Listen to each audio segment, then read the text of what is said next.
Battle-ready decks have returned to Hearthstone, but this time there are only 4 of them. Are they good? And is it worth getting one yourself? Let's find out. This should be interesting. Before we look at each one individually, let's cover some basic information. There are 4 deck recipes available, but you can only purchase one of them. If you already have cards which are in the recipe, you'll get additional copies of them, which you can disenchant, except for cards from the core set, as those are free and cannot be disenchanted. Speaking of disenchanting, if you want to purchase the deck which will give you the most dust, the agents of SI7 Rogue will net 1775 dust if you shred them all. It's a little better than what you'd expect from 15 packs, so if you're after dust, you might go for that one. We played 5 games with each of the decks to get a feel for them, and we won 3 or more games with each deck. It's a small sample size for each, and the games were played on day 1 of the mini set, right after the ladder reset. We hang out around Diamond 5 each month. So there were several opponents playing experimental decks, but there were more opponents playing refined meta decks with no new cards so that they could prey on experimental decks.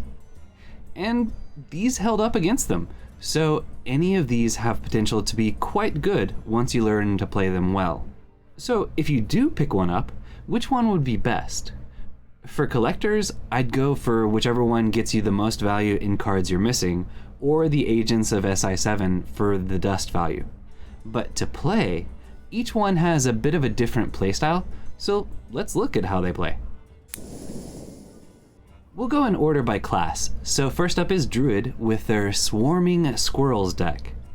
It's your typical token Druid, but includes the new Druid of the Reef. Sorry, the deck tracker shows it as a big no. Deck tracker wasn't updated to include mini set cards by the time this was being put together. That's also why it shows these as being wild decks, although they're standard decks, and the dust cost display is wrong. This deck would actually cost $64.80 to craft, and it would only disenchant to 1500 dust. So it's the cheapest of the battle-ready decks. However, it's probably the strongest as well, as it includes almost all of the primary cards to the top tier 1 deck, which is boasting around a 60% win rate. So if you like to build a wide board to buff with Arbor Up and kill your opponent with a really strong deck, you may choose to go with this one. Next up is Hunter with their Dwarven Defense questline deck.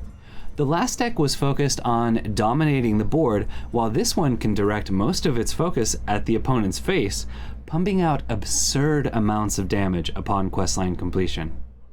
As there are no new cards in this list, we can see statistics on HS Replay for the deck, which can certainly help with the mulligan. Up until patch, it looks as though the deck had a 57% win rate, so it's very solid as well. This is the only deck we only won 3 of 5 games with instead of 4 out of 5. However, small sample sizes, operator error, and amazing draws by the opponent play a big part in our results. So I wouldn't say this is any less effective than the others. And if you're looking for a very different way to play, but a list which includes quite a few cards that can transfer over to Face Hunter should you decide to play a more minion-oriented deck down the road, this deck has that potential. As for deck cost, this is the second most expensive at $72.60, with a disenchanting value of $17.30. So if you want max value but already have most of the cards from Questline Rogue, this might be the one to choose. For the Paladin deck, the option is this build of their Knights of Stormwind. I forgot to note that although the Dwarven Defense and Knights of Stormwind have deck recipes with the same name when you're going to build a deck, a number of the cards are different. This deck doesn't include Animated Broomsticks, Moonfang, and a few others, but does have powerful choices like Battleground Battlemaster and the new Mr. Smite, who got transformed into a giant no. This version of the deck makes it closer to the main builds of Hand Buff Paladin, which are in the vicinity of a 55% win rate on the ladder, so around the middle of tier 2 decks. And much as the name of the archetype implies, the goal of this deck is to use cards like Prismatic Jewel Kit, Alliance Bannerman, and Overlord Runethak to buff minions in hand or on board with Hand of a Doll or Blessing of Authority. Then, overwhelm our opponent with enough threats to exhaust their removal, and we can stick a big minion which can bash them in the face twice with help from Battleground Battlemaster. As far as deck cost goes, when Mr. Smite is counted in, it comes to 6860 dust, making it the second cheapest and yielding only 1625 dust if everything is disenchanted. But if you like dropping big threat after big threat to take over the board, this one can be pretty fun.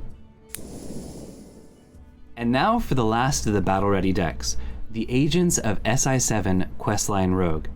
As someone who loves rogue shenanigans, not the secret, but the secret's fun too, I'm certainly biased towards this one.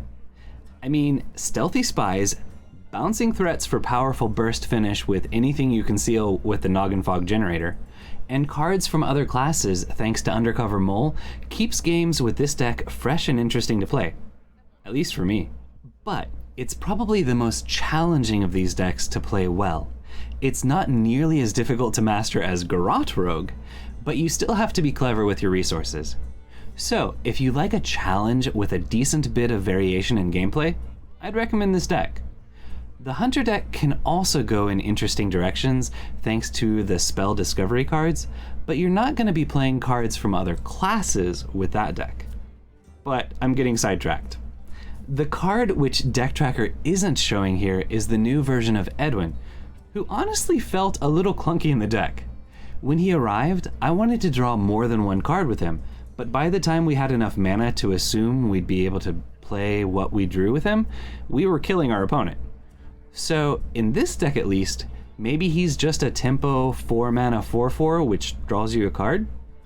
Now, HS Replay is saying that Quest Rogue has around a 50% win rate, making this the weakest win rate deck of the 4 available. Switching focus for a moment, we mentioned this in the intro, but Agents of SI7 is the most expensive of the battle-ready decks. With Edwin's cost included, it comes to 7440 and nets 1775 dust when fully disenchanted.